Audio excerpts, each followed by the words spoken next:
Hi, my name is Salima Witt. I'm a stage 3 renal cell carcinoma cancer survivor. I was diagnosed in the summer of 2018. Completely incidentally, I felt great. I had no symptoms. I went to the ER for a urinary tract infection. You know, in our 40s, us women, we get different estrogen levels and things can change. And I just went in for that. Every year I went for ultrasounds of my uterus. I did everything right. I went for mammograms every year. I went for my physical every year. I didn't have any symptoms and was pretty active. I've not smoked. I don't even drink. I'm kind of lame in that way. But so you can imagine I was completely, as well as I think anybody who gets diagnosed with cancer, but getting diagnosed incidentally without any symptoms, it's like just a super sucker punch in the stomach.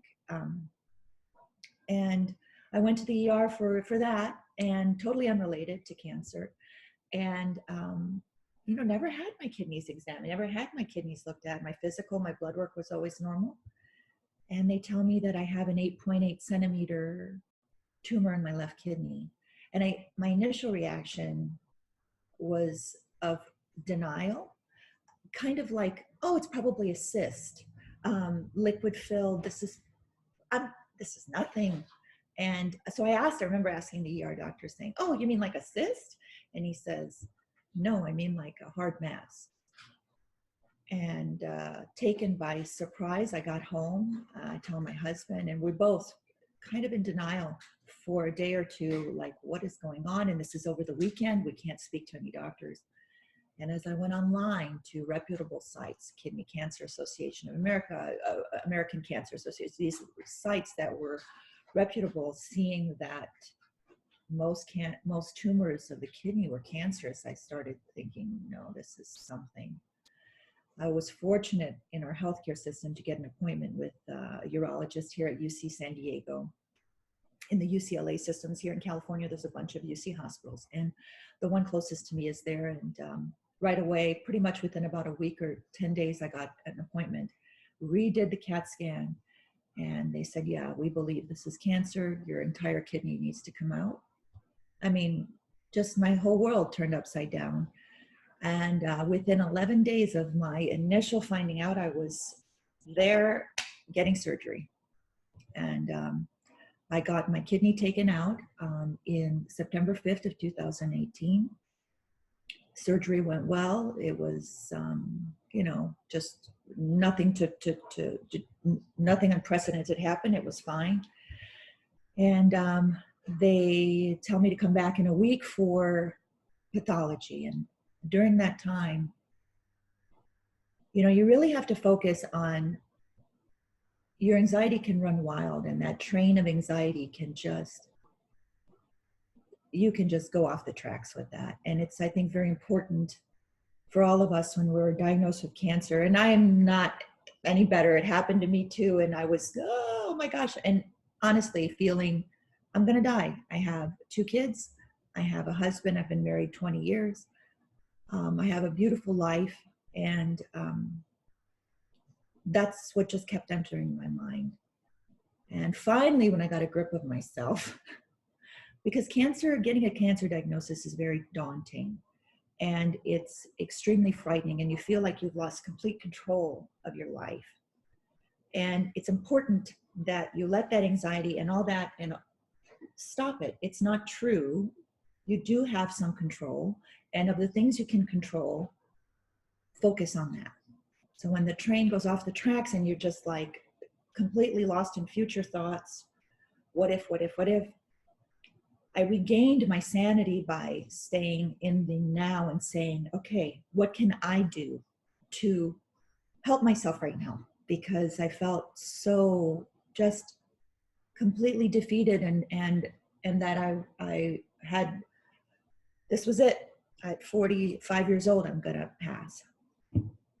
I come in within I think about about 10 days after you have your surgery. They had me come in and told me that it was, in fact, PT3A, renal cell carcinoma, and they had to watch me now because, it's a bit advanced, and every 3 months you're going to have to come back and you're going to have to do CAT scans. And I was not metastatic. I didn't have to get any immunotherapy or anything like that. Thank goodness. And now was go home. Basically, the hospital just like, after all that, you go home and see you in 3 months. And, telling my children, telling my husband, we adopted. So here's what happened for me. This was my journey. What was extremely important for me was to regain, like I was saying earlier, some sense of control. And I thought to myself, again, we could ask ourselves 1,000 times, how did this happen? How did I get this? This isn't in my family. There's no cancer in my family. This isn't a hereditary type. I'm not a smoker. I'm not a drinker. I'm not of heavy weight. My blood pressure is normal. I would ask myself and go through all these things. And finally I said, okay, what can I do? I can ask myself and drive myself crazy how this happened. Don't ask yourself questions that you don't have answers to. Just move forward. And so I did. And I found a TED Talk of Dr. William Li, and it was Eat to Beat Disease. And it made sense to me.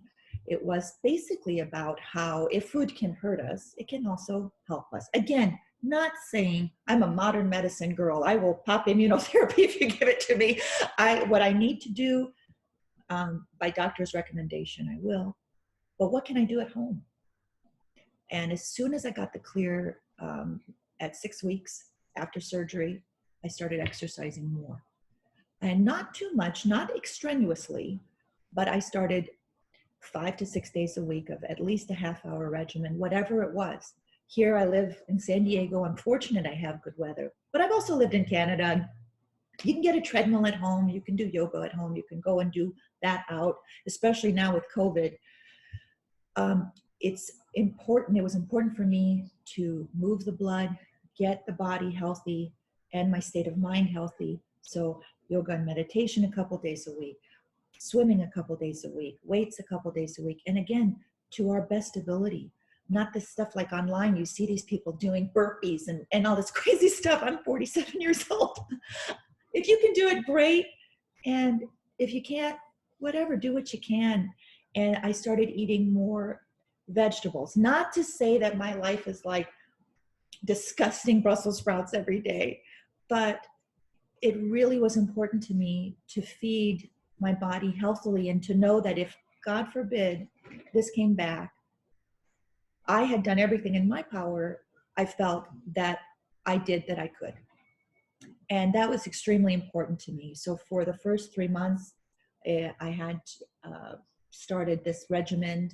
I had started doing more green shakes, and I mean gross green shakes like broccoli, but I added some good things, mangoes, apples, things that did a lot of reading. And I wanted to keep my one good kidney well. So, not drinking wasn't in part of my menu because I never really did, but other things.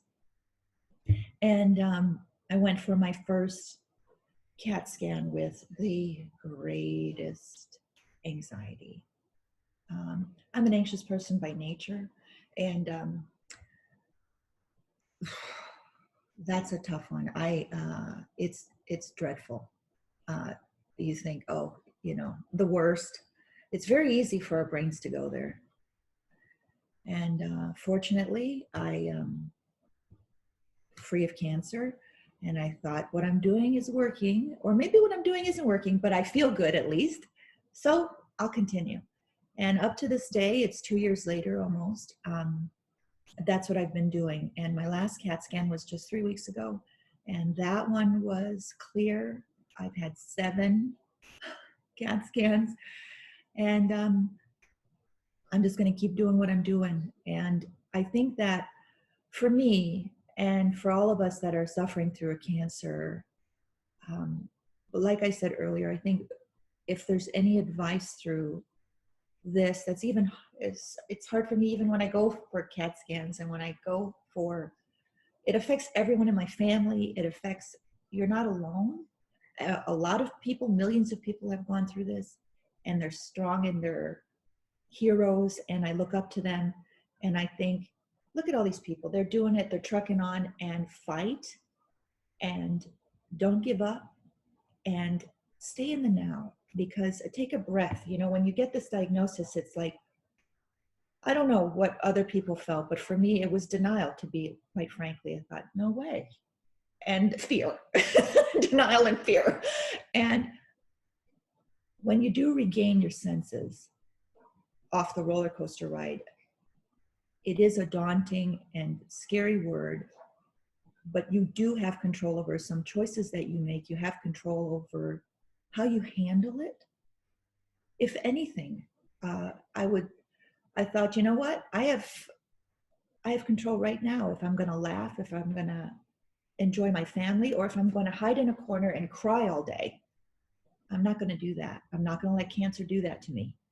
And so that's the way I'm choosing to do it. And some days it's hard. Some days I do have some tears and some worry, but I try to regain that composure and say, hey, stop that. And say, don't do that. And I hope that that helps.